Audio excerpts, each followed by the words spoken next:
Hello everyone. In this video we are going to study about two different types of bond breaking or bond cleavages called heterolytic cleavage and homolytic cleavage. Previously we had discussed about the various electronic displacement effects like inductive effect, resonance, electromagnetic effect and hyperconjugation. In this video we will study about heterolytic cleavage in particular and try to understand the characteristics of the various reactive intermediates that it gives rise to. Let us begin with it now. So, here we can see that those organic reactions which proceed via heterolytic cleavage are called ionic or polar reactions. Now, what happens here is that the bond is broken in such a way that the shared pair of electrons is actually retained by only one of the fragments and not both the fragments.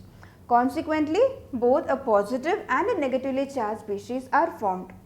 For example, if you look at a compound here methyl bromide CH3Br, when this particular bond CBr bond undergoes heterolytic cleavage, bromine being much more electronegative than carbon will withdraw electron towards itself and the resulting species are nothing but CH3 plus and Br minus.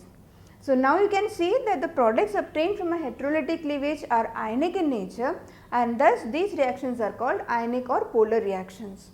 Now, a very important thing to note here is that heterolytic cleavage which gives rise to carbon compounds with positively charged species are called carbocations and we will study in detail about that now. So, carbocations are essentially species having carbon atom with positive charge and this was previously called carbonium ion which is no longer used in today's nomenclature. So, the important thing to note here is that carbocations are electron deficient and has only 6 electrons in its valence shell. So, this is the typical structure of a methyl cation for example which is CH3 plus and as you can see here there are only 6 electrons and you have a vacant 2p-z orbital. Consequently, it is very easy to understand that the hybridization is sp2 hybridization and the structure is nothing but trigonal planar. So, now let us study about the different types of carbocations. Carbocations can be of essentially 3 types. One is primary, secondary and tertiary.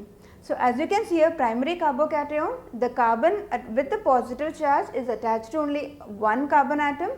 In secondary carbocation, you can see that carbon with the positive charge is attached to 2 carbon atoms and in tertiary 3 degree carbocations, the carbon with the positive charge attached to 3 different carbon atoms.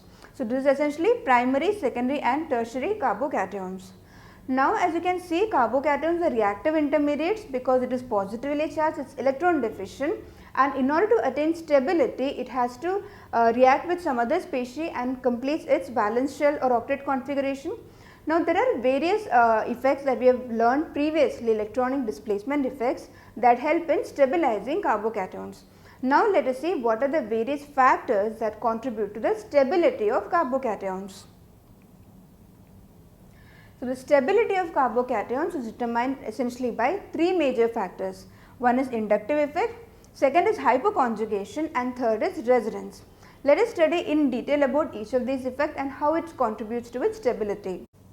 In inductive effect, you can see that since carbocations are electron deficient, any group that actually donates electron towards carbocation will be stabilizing it.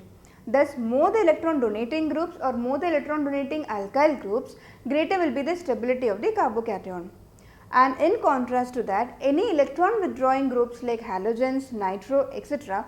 will consequently destabilize the carbocations. Why? Because carbocations are already electron deficient and these groups if attached to carbocation will withdraw more electrons from it, making it much more unstable. So, thus the order of stability of carbocation will be 3 degree carbocation. So, tertiary carbocations is much more stable than secondary which is more stable than primary.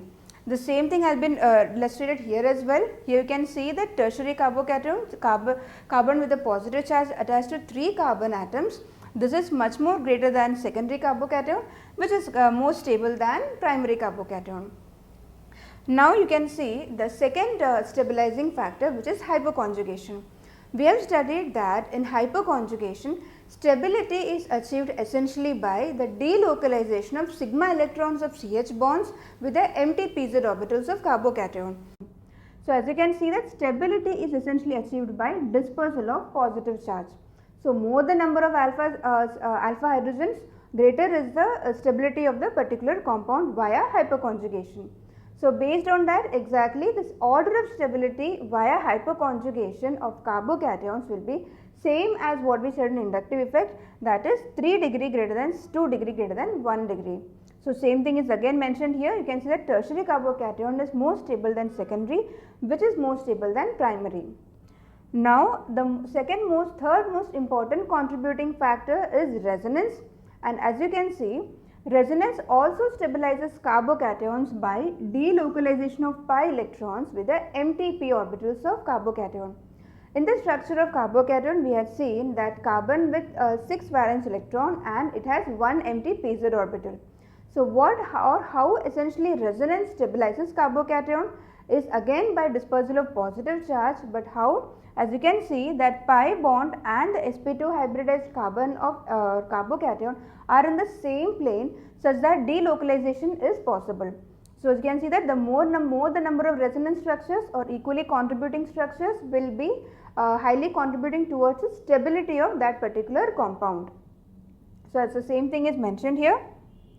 And another very important thing to notice is that in resonance, even if you have atoms or groups with lone pair of electrons in that, those groups can also stabilize carbocations. For example, even if we have electron withdrawing groups like nitrogen, halogens, O2, etc., these although electron withdrawing can still stabilize the carbocations via resonance effect. So how does it do that? Essentially they stabilize the carbocation by forming pi bonds here. For example, let us look at this particular compounds here. Here we can see that the carbocation is attached to chlorine, which is nothing but an electron withdrawing group, and here we have no such chlorine atoms attached. So among these two, which particular compound do you think, or which carbocation will be more stable? So in order to understand that, we need to see how chlorine atom will contribute or does not contribute to the stability of the carbocation. We know that chlorine is an electron withdrawing group, that is by inductive effect it is exhibiting minus I effect. So when it is exhibiting minus I effect, it essentially destabilizes the carbocation. How? Because already electron deficient carbocation, carbon, and chlorine is essentially withdrawing more and more electrons from it, making it highly unstable. Now if we look at how chlorine stabilizes the carbocation by resonance, we can see that it actually exhibits plus R or plus M effect, where essentially lone pair of electrons are actually forming pi bond and stabilizing the carbocation. Now the confusion is that there are two contradicting effects that is happening or exhibited by chlorine atom. One is minus I effect and one is plus R or plus M effect. One is a destabilizing effect and one is a stabilizing effect. So which one should you consider? So we know that we have studied previously that when multiple electronic effects are taking place or contributing in a particular compound, the order of priority preference goes in such a way that resonance has highest contribution greater than hyperconjugation and inductive effect will be given least priority. So based on that, you can see that chlorine or any halogens plus R or plus M effect will dominate more than its inductive effect, and therefore this will be actually stabilizing this particular compound and this will be much more stable. To understand it further, let us look at a few other examples here. We can see that here as well, this particular carbon with positive charge is attached to NH2, whereas here no such group is attached. Although nitrogen is electron withdrawing in nature, it actually exhibits plus R or plus M effect and forms a double bond stabilizing the carbocation. Same thing goes here as well, where oxygen is attached to the carbocation, carbon with a positive charge, and here also it stabilizes the carbocation by forming a pi bond. This is essentially because the order of priority of the electronic displacement effects is according to this, which is resonance greater than hyperconjugation greater than inductive effect. I hope this is very clear to you. Thank you.